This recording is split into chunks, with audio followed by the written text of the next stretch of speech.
Would you say you can't believe what, Matt? I can't believe he's on an NFL roster. He sucked in college. Johnson? Yeah, Yeah. he's horrendous. Well, what's even funnier is, didn't he have he had a 6 or 7 touchdown season? Might have even been 8. Last year? Yeah, last year or the year before. Yeah, man, I don't know. He had 7 touchdowns last year. That's more than he scored in his entire college career. Is it really? Yeah, he scored 6 in 5 years of college. Hey, good morning and welcome to the Stochastic.com NFL Showdown Strategy Show. LA Rams, New Orleans Saints.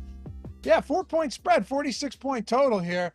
Interesting game. Matt was saying before the show, as he and I were, catching up a little bit, that there's a lot of question marks when it comes to this Saints team and just what are the snap shares going to look like today. I mean, obviously for the other side of this one, I don't know, Matt, you look at the Rams side of the ball, it's kind of cut and dry. Let's assume this game is close.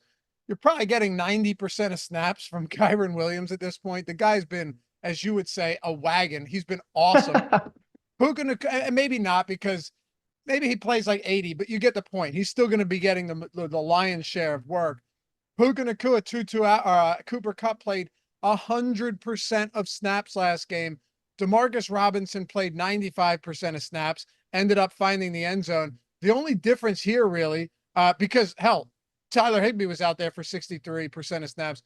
And I'm diving right into it today with you guys, and hopefully Matt will too. The only difference now is that Tutu Atwell was out with a concussion, and he has been one of their primary deep threats, leading the team up until last week in deep targets. He's back, and he's active today. So do you think he and Robinson just split while Nacua and Kupp continue to play close to 100%? That's kind of my anticipation. Robinson's actually played a lot better than I thought he was going to be. So maybe he's earned himself more opportunity. I don't know. It at least seems like it's trending that way. I mean, I did not anticipate this guy getting 10 targets 2 weeks ago. Last week, he only had 3, but he scored a touchdown. Pretty productive on those targets, put up 44 yards. The Rams, man, they're a weird team. You know, Tutu goes down. I don't anticipate them giving like Demarcus Robinson carries, but they run this weird offense where wide receivers are involved in the run game. And it's like the second one of them goes down, they don't change anything. It's like, boom, all right, I guess Demarcus Robinson's going to get a carry now. And I don't know. But yeah, he's played well enough where I think he's at least earned a 50-50 route share with Tutu Atwell. And at best, maybe it's like 70-30, 60-40. He's been shockingly good, and Atwell's kind of faded as the season's moved on anyway. So we'll see how this plays out, but that's kind of how I see it. Yeah, I will say, though, the price disparity between Robinson and Tutu Atwell tonight is huge. It is. So yeah, you obviously have to balance that as well, because with Demarcus Robinson, there's going to be alternatives in that range. And I wouldn't say this is the best value slate. So going to a guy like Tutu Atwell below 3K does make some sense just from a roster construction standpoint. As we'll get into this, you'll find pretty quickly we're short on value. There's not really anybody below $1,000 I'm interested in. So Tutu Atwell below the 3K price tag does stand out. So you bring up a very good point right away. Maybe people will be funneled to Atwell just with salary dynamics. I mean, now that you mention it, though, dude, there's nothing as far as value goes, huh? I mean, sub 1K, I don't see a single player that's probably going to be on the field outside of maybe Ben Skoranek getting like 3 or 4 snaps. Yeah, right. It's funny you bring that up. I was looking for players that might even play a snap below 1K, and they're even like I think it is just Skoranek maybe is the only guy who maybe plays a snap. That's it. It's not Zach Evans. I'll tell you that much. It is not. Dude, it's rough, but you know what? It makes it for a kind of fun slate. Also, when you're looking, another issue though, is that it's not like this is one of those slates where there's not a lot of value, but there also aren't any high priced options. Like you have Kyren Williams, highest. Imagine if I told you, Matt, before the season that on a showdown slate for week is this 16 or 17? This is 16, right? Yeah, 16. week 16, that you'd have Cooper Kupp on the slate, you'd have Alvin Kamara on the slate, but Kyren Williams would be the highest priced player of anybody in this game. Yeah, I wouldn't say it's likely. Oh, I would have no? thought that player was Cam Akers, but obviously times have changed rapidly in Los Angeles. It's not like this was completely out of the range of possibilities. Sean McVay loves a feature back, going all the way back to Gurley. We just thought it was Cam Akers before the trade, even though we knew that this goes all the way back to week 1 of 2022 when they randomly just benched Cam Akers and they started Kyren Williams, but he broke his ankle or turned his ankle really bad on the opening kickoff of the game. That was a surprise start for him. So there were kind of these tea leaves you could read that, all right, they really like Kyren Williams, but man, I didn't think it would get this far. This guy is 5th in fantasy points at the running back position, 5th in total fantasy points. He's played 10 games. Yeah, he is an actual wagon. He's played 10 games. You're talking about a player that he missed 4 weeks on the IR. Yeah, I love Kyren Williams, dude. I loved him going all the way back to college. He's awesome, dude. He really is. He's 2nd in fantasy points per game at the position behind Christian McCaffrey. He has been that good. He's been that good. It's a really amazing story that we're seeing from him, but let's dive into this a little bit more. Before we do, though, thanks for joining us, guys. If you could take 1 single second before we get started, atone for your sins here on a Thursday morning, atone, and hit that thumbs up, subscribe to the channel, and leave a comment down below. If you're watching or listening after the fact, we read the comments. I try and respond to all of them. So if you're doing so, you want to be seen, you want to be heard, we got a way to do it. Also, you want to listen in podcast form, you can do that as well. Anything that we do on YouTube that has a shelf life goes straight to our podcast platforms immediately after we're done being live. And we even have podcast exclusive content. Ben Rasa and I on Tuesday break it down, single game, 3-entry type structure, strategy. We look back on the previous slate using the contest generator. And this week, we took a look at the Saturday slate, breaking all that down, game theory, everything. Plus, what slates, 2-3 game slates in the past this season, what type of lineups have won. So if you're playing the Saturday slate, highly suggest you check that out. All right. You ready to make this happen? Yeah, let's do it, man. Let's do it. We'll start it off with the Saints. We already talked a bunch about the Rams. We're just all over the place this morning. That's fine. But the Saints are not, dude, the Saints are such a difficult team on showdowns to try and figure out because you have things moving in a million different directions. It's not just Alvin Kamara, but you've got Jamal Williams over the last 2 weeks, essentially splitting snaps with Kamara. You have Taysom Hill back in the mix. He might play 45% of snaps. He might play 19% of snaps, depending on the way this game goes. And then you have the wide receiver 3 position, which you had brought up to me before the show started. Outside of Chris Olave and Rashid Shaheed, what is this going to look like? So the question now is, where do you want to start? I'll give you free reign here. Where do you want to start at the Saints? Because we could start anywhere and it's going to be a mess. I guess let's start at the running back position because we have, the most expensive player on the Saints and Alvin Kamara.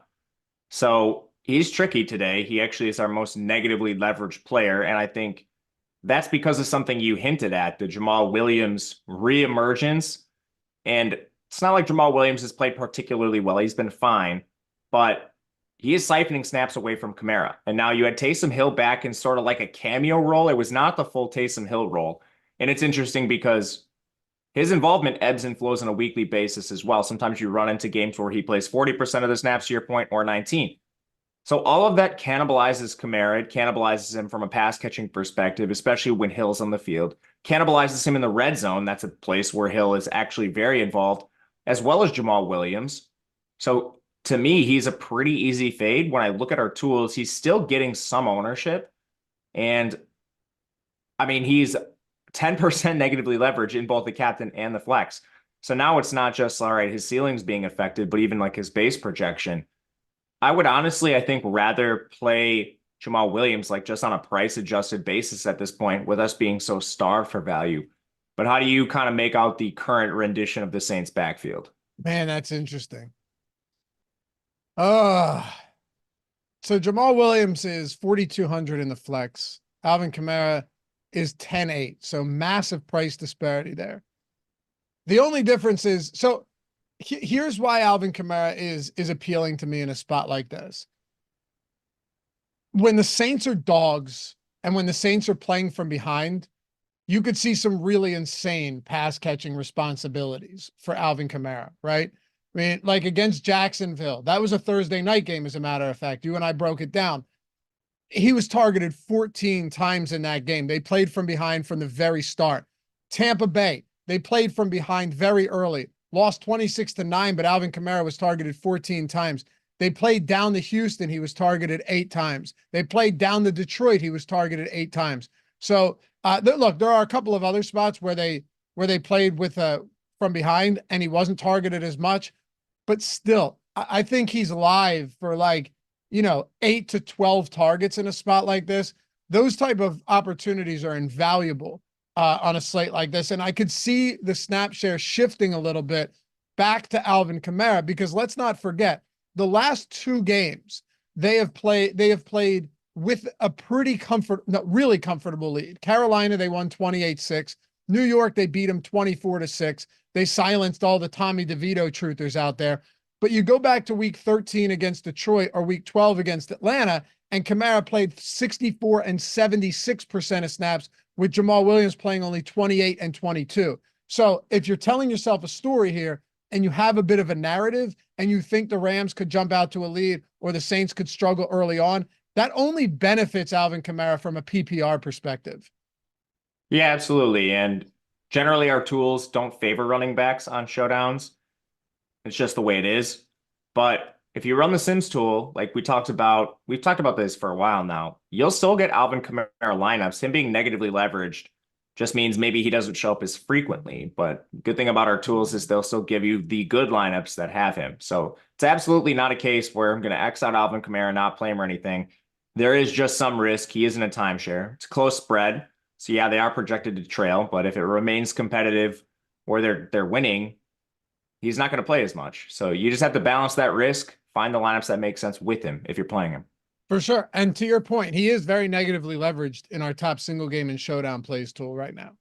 So is Kyren Williams. I mean, part of that also is because I don't think anyone thinks Kyren's a bad play. You could argue Kamara, but we mentioned this at the beginning. There's no value. So you jam like a 10-8 Kamara or an 11-2 Kyren Williams. Right. You're locking yourself into a couple guys that are pretty greasy. Like you're going to be playing Foster, Moreau, and I don't know, Ben Skowronek if you're playing some of those lineups. So yeah, I think a lot of it is just the dynamics of the slate. Yeah, you're going to probably land on some Tutu Atwell as well on top of that. Yeah. So it's funny just looking at, all right, it's easy to tell yourself a story why Kamara is negatively leveraged. It's not so easy to tell yourself on Kyren being really negatively leveraged until you see the price tag. You're right. Well, we'll build some lineups towards the end of the show for sure. We're going to have to. We're going to have to, because I haven't yet.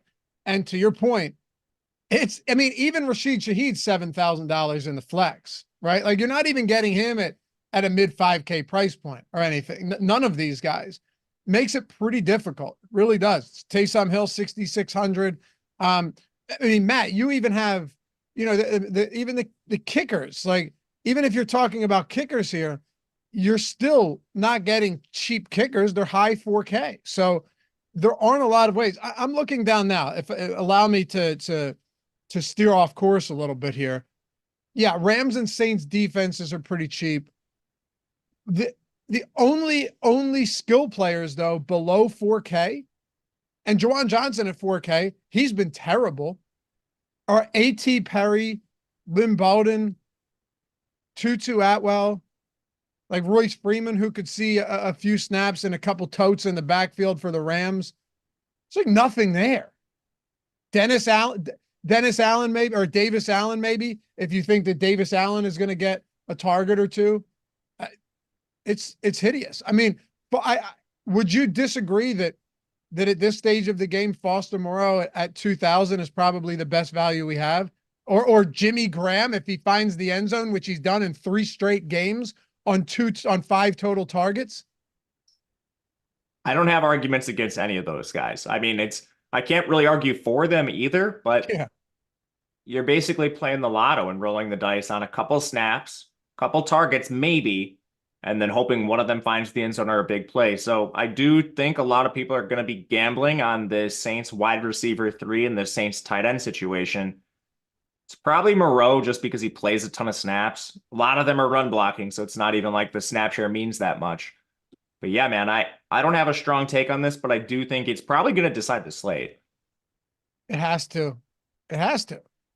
Hey, look, Jimmy Graham has touchdowns in 3 straight games, Matt, which is just ridiculous. Okay. He's played he's played 20 total snaps. Let's see, how many routes has he run over the last 3 games? He ran 6 last week. He ran 6 last week. That's all I have up in front of me. 6 last week. The week prior, he ran 4. Week 13, he ran 2. Okay. Dude, he scored all of those weeks.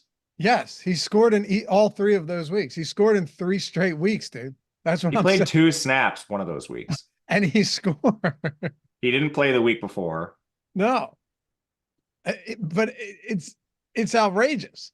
And these are some of the things that you're just going to have to come to terms with on a slate like this. Does it make a lot of sense? No, absolutely not. But this is what we have. And you want to hear something even funnier? He has 5 targets over the last 3 weeks. He leads the team in red zone targets. He leads the team in targets inside the 10, and he leads the team in targets inside the 5. He has 4 inside the 10 in the red zone. No one else has more than 2. He has 3 inside the 10. No one else has more than 1. And over the last 3 weeks, he has the only 2 targets at the goal line. I'll say this. The Saints are really good at maximizing really bad players. Imagine if they had a GM with a pulse. Or a coach. I don't know, man. They're probably going to make the playoffs or be right there, and certainly not live to actually win anything. It's a terrible place to be for a sports fan. Reminds me of like Brian Dable last year, Dan Campbell for some of his early years. Like overachieving with a bad team, it's like great. I'm glad you have a good coach, but what are we even really doing here? I'm with you, but here's the truth of the situation. If on a showdown slate, if Jimmy Graham is essentially only used in the red zone, at that price, you have to consider him. You absolutely have to at 1,600. They have 4 guys that are like that on their team where it's like, all right, they're going to play barely, but they play in such high leverage situations where it's like, damn, I actually need to think about this. Taysom Hill's the exact same. 100%. Yeah. Taysom Hill, Jimmy Graham. You think Jamal Williams has any shot at getting goal line opportunities? Yeah, historically, that's how he's been used. I know. It's just trickier with New Orleans because in previous situations, that was like clearly his role. But with New Orleans, like Hill's going to have a role down there. Kamara's going to do something down there. So I don't think it's quite as clear. That makes sense. It does. I'm just pulling something up right now. So he missed a couple of games, but I want to see since week 7, what the split is in the red zone between these 2 guys. So I got it right here. Since week 7, hold on. Since week 7, Alvin Kamara, 25 red zone rushing attempts, 21 to Taysom Hill. Of course. 3 for Williams. So, matter of fact, if you look back on the last 7 games, one of which Taysom Hill didn't play, but Kamara and Jamal Williams played all of them. Kamara has 9 goal line attempts. Taysom Hill has 6.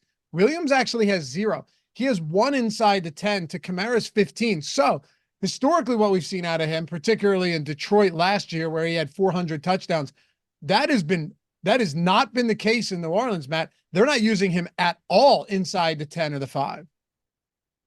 That is a bit surprising. I thought it would at least be a little closer, but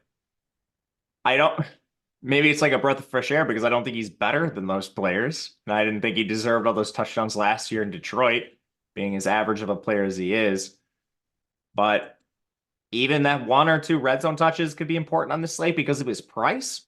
That's really the only thing I can argue for in his favor is he will play some, and he's one of the cheaper viable guys on the slate. You're debating between, if you're looking only at the Saints, you're debating between Jamal Williams, Groupie, Juwan Johnson, and then you get down to like defenses, AT Perry, Lynn Bowden. And I mean, usually we don't talk defenses this early in the show, but we have the Saints defense as one of the highest positively leveraged the highest positively leveraged option on the slate, which is wild considering Jamal Williams, Juwan Johnson, AT Perry, Lynn Bowden are the things you're considering against the Saints defense. But honestly, I kind of agree with it. I'll say this. I'd rather have Groupie than Jamal Williams. Because same. Yeah, because dude, Jamal Williams is not very good. Okay. Like last year, it's so easy to remember Jamal Williams as a guy that, man, first of all, he won Millie Makers, right? We know that, multiple, because I think, didn't he have I'm pretty sure he had multiple 3-touchdown games, but everything he did was essentially falling into the end zone.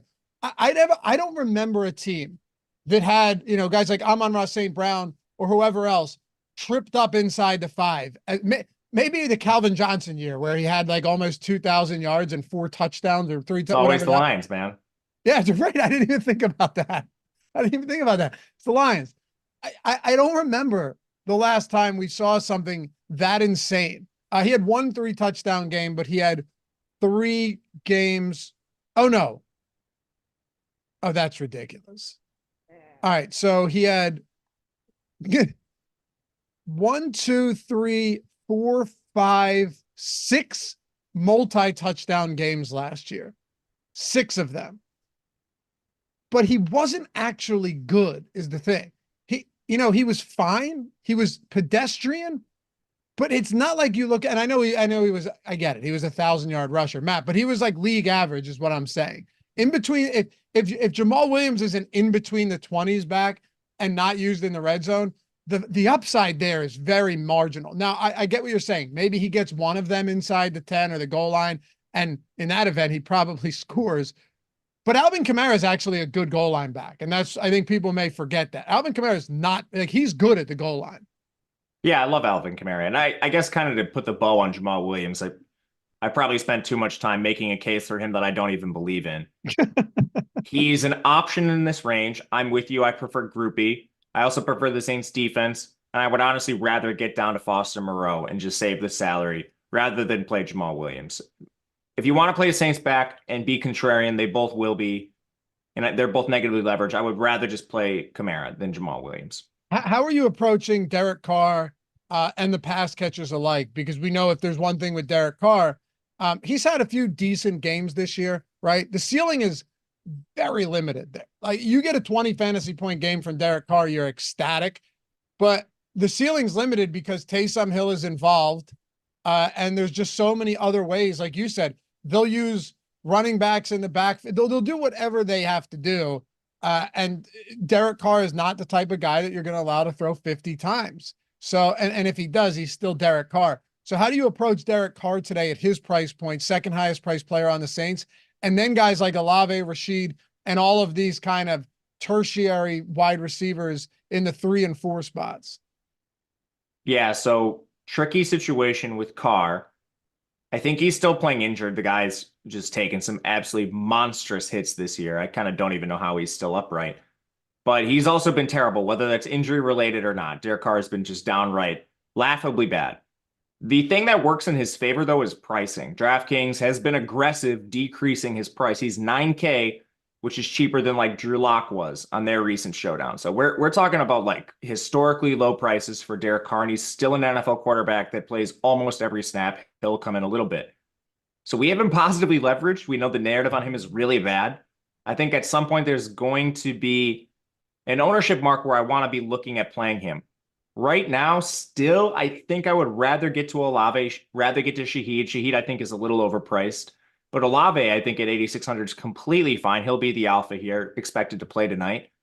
A lot of times with these pocket passers, you just see the receivers outscore them because you have the PPR bonus. Like Derek Carr's probably not getting 300, so you're not really looking at bonuses for him. Olave could still get 108 receptions, which is the 8 additional points. I still think I'd rather play Olave than Carr, but it's getting close to that point where I'm actually considering using him as a leverage play. I don't know. What do you think? So he's cheap, man. He's cheap. What would a lineup look like if you did that? Captain Carr?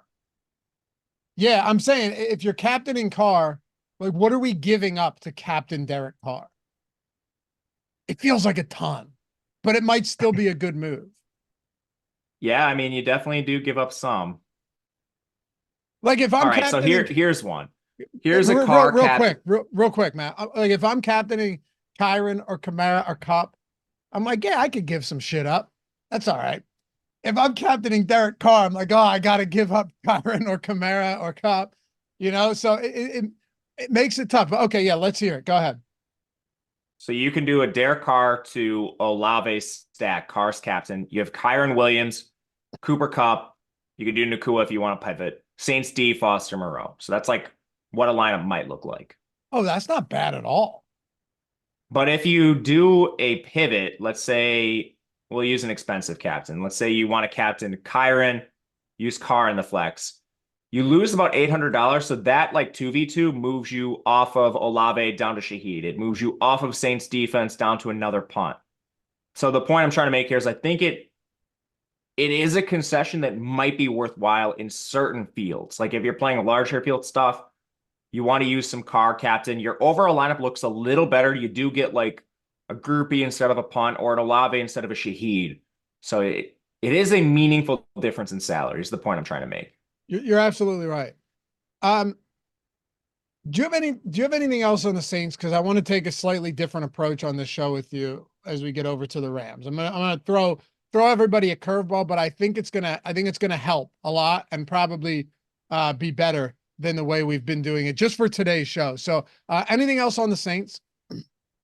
Do we want to leave their wide receiver 3 position for this discussion you're going to have me do, or should we talk about that? No, yes, we absolutely want to leave it for, we can pick up on that in a second for sure. All right, then I'll let you guide the ship. All right. Oh, by the way, did you see 25? We got a little Christmas sale going, Matt. It's the final one we're doing for NFL on the year and probably the last one we do for NBA. Guys, 25% off any package we have. That's the Sims package, weekly, monthly, Sims Data or Sims Max. That's the lineup generator, 25% off of that for the week. All of that stuff, 25% off. Link is in the description and in chat. All I can say right now, Matt. Oh, yeah, and Brody put together this incredible video showing all the massive winners, the Millie winners and everything else from the 2023 season, which has been incredible for us here, given the tools. But here's what I would say. If you guys have been on the fence, right, and it's Christmas, I mean, give yourself a gift, if nothing else. If you've been on the fence, is there ever a better time to do something like this? Even if you're like, you know what, screw it, I'll try a week out. I'll try a week. Then when you have football on Thursday night, Saturday, 2 games, which means you'll have a main slate and you're going to have a big showdown slate for that second game. Christmas Eve, Sunday, you have a 9-game main, plus the big afternoon slate, plus a showdown slate. And then Monday, Christmas Day, you've got a 3-game slate with big showdowns and a main slate. If you were ever thinking about it and you hadn't done so yet, you're getting 25% off any package, NFL or NBA. But we got NFL down there in the description because it's an NFL show and it's in chat. Matt, we got football for the next 5 days. Probably going to be like 12 big slates over the next 5 days, starting tonight. It's a great time to take advantage of the tools. So you don't have like a single slate sample where you're trying to evaluate your process. You're trying to learn what to do. You have tons of slates to take advantage of this. You're probably off work if you're lucky. Spending time with family. I don't know. Maybe you want to avoid the family, but I know mine, we always have sports on. We're watching sports the entire time. And you said it. It's not just NFL. Christmas NBA is huge. Like there's tons of things you could take advantage of with these tools. And you and I always talk about this. Take advantage of these during the calendar when you get the most slates, getting the most bang for these tools. So yeah, I mean, full agreement with you. Now is the time to take advantage of these if you haven't yet. Yeah, because for basketball or baseball, you could do it any day of the week. It doesn't matter what day. But like if you try and jump on a football promo on Tuesday for the week, you've got several days that you have no football. Now you're going for the week and you got football almost every single day, including next Thursday. So that's like 5 days out of 7 days of football that you're getting. So if you want to jump in, guys, links in the description. You'll see it, the 25% off. Awesome time. If you ever have questions on the Sims tool, on anything, lineup generator, links are in the description or My DMs are open on Twitter, and we have tutorials for all of that. Last thing I'll say about this, because it's kind of a personal testimonial there. I have a newborn at home and a 2-year-old. For NBA, I can finally play again because I just run the Sims, and then I have my laptop nearby if I need to run the late swap. But for football, even if you don't have a lot of time on Christmas Eve or Christmas Day, but you still want to play and get plus EV lineups, it takes less than 5 minutes to run the Sims tool and get good plus EV lineups and upload them to CSV straight into your contest. So that's another little bit of icing on the cake coming into the holidays, especially like Matt said, if you got some time off, but you're busy with family. So check it out, guys. And again, if you have questions, you can hit me up on Twitter. All right, so here's the direction I want to take with you. What if, given that there's not a lot of value, what if we were to experiment with some captains that are a little bit off the board, like a Taysom Hill captain, or some of these mid-range but not completely dirt cheap options? Is that even viable today to free up salary? I was actually thinking about this before the show. I'm not sure.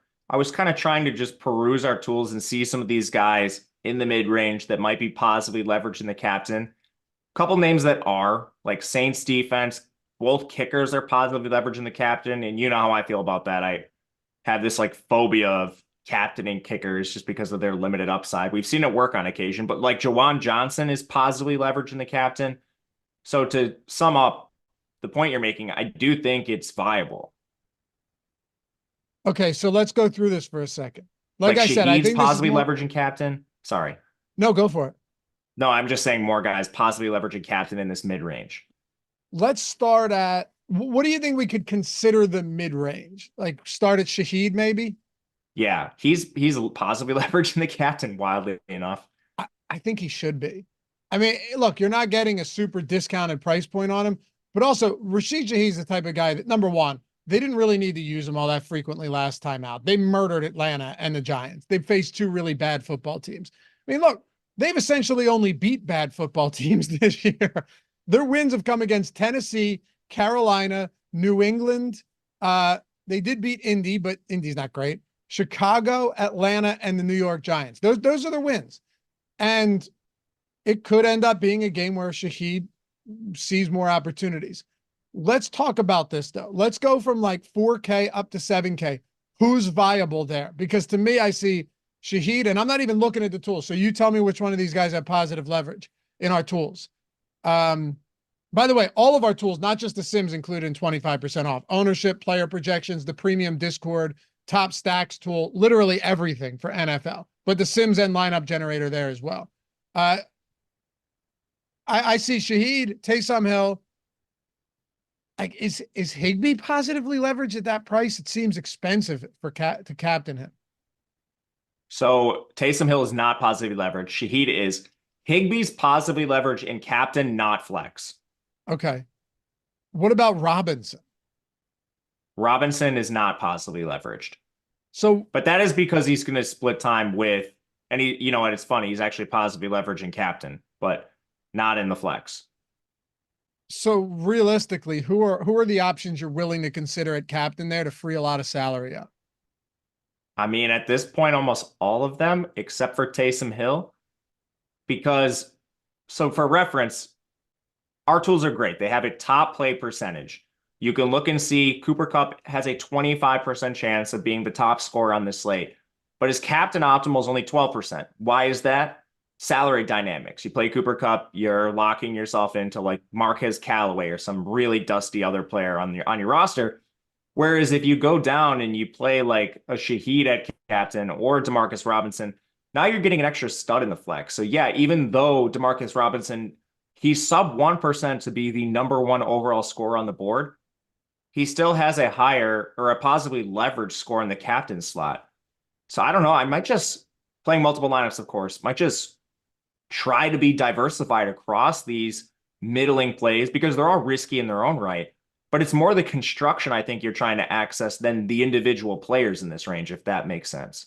No, that's exactly what it is. That's why I wanted to talk about it, because like, I honestly think you could even make I think you could even make an argument that Tutu Atwell is viable at captain in large field tournaments. If he catches a 60-yard touchdown, like he's targeted deep. He has 14 deep targets on the season. Going into last week, like I said at the top, he was tied for most deep targets on the team. Granted, Cooper Kupp had missed a handful of games this year, but if Tutu Atwell does get some time on the field, which I assume he will coming off the concussion, it might only take 2 plays, Matt, and finding the end zone for him to be optimal. Even if he has like 13 actual points, one and a half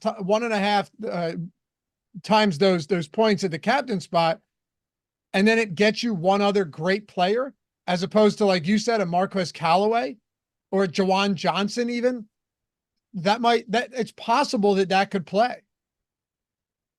Yeah, considering it more like Atwell's still positively leveraged in the captain spot. I didn't think he would be, but it's most of these cheaper guys are. And then you're seeing pretty severe negative leverage in the flex for guys like Kyren, Kamara, some of the elite receivers. Now, a lot of them do have positive leverage in the flex, which I think is telling as well. Like Cooper Kupp, negatively leverage a captain, pretty positive leverage in the flex. I think a lot of that's just construction wise.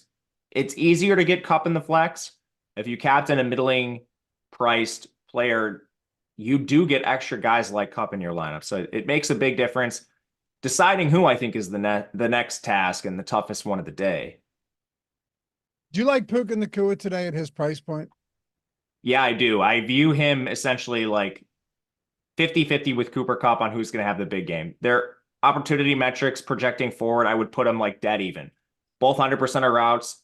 Targets ebb and flow a little bit, but it's not a Jamar Chase, T. Higgins situation. This is like 50-50, man. Like 1 week in, 1 week out, I think either one of these guys could have the big game.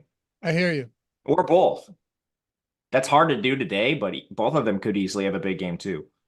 What's funny is we have Cooper Kupp and Puka Nacua with the highest optimal captain probabilities. We have them at 25 and 17% top play probability, respectively, in our top single game and showdown plays tool. But we have Matthew Stafford as only 6% top play probability, 8% optimal captain. It is kind of funny when you see the two players grading out highest and optimal captain and top play probability that the quarterback wouldn't be right behind them. I think that's a scoring thing. Obviously, Stafford has no ground game at all. Yeah. And then this is so condensed between the two receivers. We talked about with the Saints briefly. It's easy for Olave to outscore Derek Carr in an individual game because of PPR bonuses, 100-yard bonuses rather than 300. You have that with the Rams too, except I think it's even more likely because so many of the targets are funneled through Nacua and Kupp, whereas with the Saints, it's spread out a little more. So that doesn't surprise me that they're drawing such positive leverage in our tools, and I think it honestly makes a lot of sense. Man, Kyren Williams here. It is funny how negatively leveraged he and Kamara are at the captain spot, but you're right. It's just the salary. It's the salary dynamics. Like, I bet if we went, hold on, let me go to FanDuel for a second. So optimal captain, or what is that, MVP? Yeah. Kyren Williams is, see, that's still lower than I would have thought, but he's so expensive on FanDuel. Holy smokes. Oh yeah, he's $1,500 more than Kupp. Like Nacua is $12K. Wow. What's Kamara? He's 15. Okay, so these look like pretty similar pricing dynamics to DraftKings. Like Atwell, 7,500 on FanDuel. Robinson, 8,500. But then, man, the studs are priced like just complete studs outside of Nacua. Mike, did you run the Sims? Can you pull that up for a second? I must see what we're getting. Matt, as I always ask you, take a guess here before we look. What do you think our highest owned captain lineups are going to be? It's tough, right? Kickers, defenses, maybe. Like, I'm not even sure. I feel like it's still going to be Kupp. Nacua, Kupp. Yeah.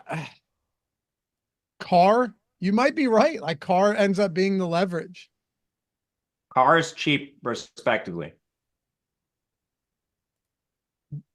All right, let's see. Uh, highest exposed captains right now are Kyren. still Kyren. 25.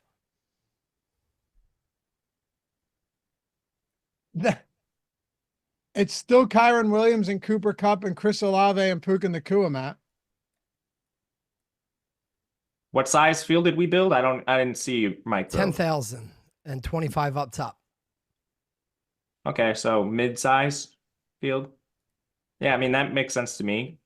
Even in like a mid-size tournament, I still probably don't want to captain like Atwell or something. That's large field for me. Mike, what do the lineups themselves look like? Because I would curious now to see if we have all of that Kyren Williams. Who are the flex players going to end up being? Like, what kind of garbage are we going to get stuck with, Matt? Look, any slate, you're typically going to get stuck with some garbage. So that's just the way it goes. So the first Kyren Williams lineup I see is Cooper Kupp, DeMarcus. Wait, why did you go? Mike, go to the Kyren Williams lineups. Because just don't even zoom in. Just go, just stay on the screen there. So the first Kyren Williams lineup that you're getting is going to be Cooper Kupp, Robinson, Williams, Matthew Stafford, and see, like that's tough to get to, man. Who are the value plays? Like Royce Freeman types and Jamal Williams and DeMarcus Robinson. Yeah. I mean, that lineup doesn't feel good, but I'm not sure any lineup you make feels good. And if you're playing large field and it feels good, it's probably going to be duplicated to hell. For sure. And there's some with like Stafford, Robinson, Carr, Rashid Shaheed, Graham. It's possible, but that gives you an idea of kind of what you're working with. If you play Kyren at captain, can you realistically jam two other studs? You could play, yeah, you can, but so Kyren Williams captain, I made a lineup earlier. I actually have it up, so I'll just read it to you. You've got Derek Carr, Olave, Cooper Kupp as other studs. Then you can play Foster Moreau, who I think is relatively safe. 2,600 leaves you Royce Freeman or Keith Kirkwood, maxing out salary. So it's doable. I still don't really like it. Again, that's Kyren captain, Derek Carr, Olave stack, Cooper Kupp, Keith Kirkwood, Foster Moreau, something like that. All right. It leaves you Jimmy Graham as well. Huh. Just what I need. Who else do you see being viable on the Rams side of the football today? I don't think it's quite as messy. Like Tutu Atwell, we agree. It's not fun, but he's now that he's back, he's gonna see the field a bit. Nacua and Kupp, like you said, 100% of routes run there. Kyren Williams is the clear guy in the backfield. Royce Freeman gets maybe like 5 or 6 touches. And then at tight end, Higbee, and then Davis Allen, maybe a target or two. I mean, this isn't as tough. This is not as difficult as the Saints. No, I think I prefer Atwell. Just coming back from the concussion, he'll play a role. Again, I do think Robinson has earned more time on the field. But Davis Allen, I mean, he had 1 target last game. He has 1 game over a single target in his last 5. So I think Atwell has a better opportunity share than that. And you're not even saving a lot going from Atwell to Davis Allen. He's 2,200. So yeah, for me, it's kind of just Atwell among the punts that aren't kickers in defenses for the Rams. Higbee, I think, is okay. He does lose some snaps to Allen. And I mean, he's 5,800, like just a wild price tag for Higbee right now. Man, it's crazy the amount of opportunities Tutu Atwell got before Cooper Kupp came back. 8 targets, 9, 9, 9. Like he was, and also he was kind of producing in some of those games. He wasn't bad, but now with DeMarcus Robinson emerging and Tutu Atwell kind of getting relegated to a split role at the wide receiver 3 position, it's tough. I just don't see how you could get to like a Ben Skoranek right now. He might, is it possible he doesn't even see the field? Yeah. Oh, yeah. I think so too. Do you have any interest in captaining Matthew Stafford today? Not really, just because of how consolidated the opportunity share is between Kupp and Nacua. He is positively leveraged in our tools, both at flex and captain, so I get it. But man, he's like parked right in the middle of them. There's very few lineups, in my opinion, where I find myself just landing directly on him. Like I'd rather just go up and find the salary for Kupp or go down and play Nacua and maybe get someone better in the flex on top of Nacua or something. Yeah. All right. All right. Well, I guess it's time for us to build a lineup here. What do you say? I say we do it. All right. Before we do, anytime we have good deposit bonuses out there, promos for those of you guys in states that, don't have legal sports betting, they're talking pick'em sites. Yeah, Matt and I talk a lot about underdog. By the way, I did some playoff drafts the other day. I forgot how difficult they are, man. Like that strategy, you really have to be locked in, and people just have no clue what they're doing. You get sniped so bad, so much by people that have no clue what they're doing. Yeah, it is a tough strategy. You definitely need to be plugged in. Once you understand like where teams are, the scenarios, and how likely they are to move forward, there is a very big edge in it, but you have to do your homework. Don't just walk into one of these drafts without doing it. You can't. But anyway, you should walk into Betr because their match. Look, when places come around like this, what do? They go, all right, so we're competing against Prize Picks. We're going up against Underdog. How do we make a splash? Well, they 2x your deposit up to $500. First match deposit up to $500. Link in the description and in chat. Look, guys, if there's nothing else I can recommend, if you listen to nothing else we say on any of these shows and you just skip past all of this, that's fine. But if there's one thing I can say, Matt, I know you'd agree with me, is that anytime you're given an opportunity to put money in and have anywhere double it, even if you're like, yeah, but I'm already on a bunch of pick'em sites, it shouldn't matter because you're getting free funds in your account matched, doubling your deposit bonus up to $500 out of the gate. So even if you're on a bunch of them, who cares? Take some of that and redistribute it elsewhere. So now you've got twice as much money as you had in the first place. Not to mention, like for me in a legal sports betting state, I go and I get on as many sports books as possible because I want to make sure that I'm always line shopping, always getting plus EV spots, always getting the best odds. So I'm not just giving money to the sports books because I had no price sensitivity and was too lazy to get a better odds, better line. It's the same thing here when you have free squares out there or better lines on these spots and you're getting a first match deposit bonus. But like I said, Matt, if I could stress one thing, it's always collect the free money. And it's always make sure that you're in enough places to get the better odds, to get the better lines, and to get the free squares on these pick'em sites. And you can up to 100x your entries, 100x at Betr. I'd say that's pretty good. Yeah, man. Sometimes I just feel like it's people being lazy. They want to just play on one book. I can't, or one pick'em site. I literally cannot stress to you enough how big of a difference this makes when you get the best lines. Or you get these deposit bonus, or you get your free squares. If one place offers a free square one day, the other place doesn't, you should absolutely be taking advantage of the free square. Play on as many places as you can, take your deposit bonuses. It makes a huge difference in the long run. Yeah, man, check it out. Betr. Up to $500 first match deposit bonus. Link in the description and in chat. If you're not there yet, take advantage, baby. All right, Matt, let's build a lineup here. Someone asked if we could build a FanDuel lineup too, since we have a little bit of extra time. Sure. Sure. I don't see why not. Let's do DraftKings first. You started off at captain. I went last time. Oh, you saved the best slate for me. All right. What do you got? I'm gonna go Nacua in the captain. You want to go Puka? All right.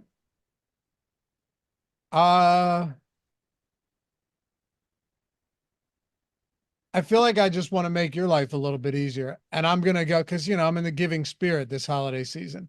I'm going to go Foster Moreau. That's very charitable of you. All right. I thought so too. Foster Moreau. So we have 8,400 left just to speak to the type of slate we're dealing with. Man, it's really hard for me not to just say Kyren with the opportunity he's getting, even though doing the opposite is you, very uncharitable. No. Let's do it. The great part is we still have 7,500 remaining. I don't hate this at all. So I'm okay not having Matthew Stafford in this lineup. I assume you are as well. Yes. Okay. Let's try something here. So essentially at this point, we have Kupp, Kamara, Stafford, Carr, Olave. Those are your higher price guys. We're not going to be able to get all of them. I think it's entirely possible that you could do Carr and Olave here. It is possible. You just play a guy like Atwell. It's definitely possible. Foster Moreau, whoever it is. You can play Carr, Olave, and then play one of the cheap guys. You could play a kicker too. You could play a kicker. You could play a kicker. So if you threw how do you say his name? Harvisick? No. I don't know. I'm bad with kicker names, dude. I take pride in not knowing how to pronounce them. Just play groupie instead, so we don't have to do that. We should. Plus, this would be a pretty chalky lineup, but it shows you what's doable. Let's build one more, and let's go. Let's just see if we play negative game script. Let's see what happens if we start with Kamara at captain. Negative game script for New Orleans, and they have to throw a lot. All right, so we've got Kamara. I probably want Kyren then. Okay, yeah, I like that. We completely tanked our salary, but I mean, game scripted. We got nothing left. All right, I'm going with Mr. Touchdown himself, Jimmy Graham. Oh, okay. Hey, it gives us 7K. It opens up a little bit. Yeah, I gotta even search him. All right, it's negative game script. We probably want like Olave. Okay. What are we doing? I'm gonna go Derek Carr. Now, hear me out. In a spot like this, what if Kyren Williams just has like an individual gigantic game, and then Tutu Atwell ends up being the other guy? So like they're playing with the lead, but it's Kyren Williams and Tutu Atwell doing the damage because Atwell had like a deep attempt that he converted to a touchdown.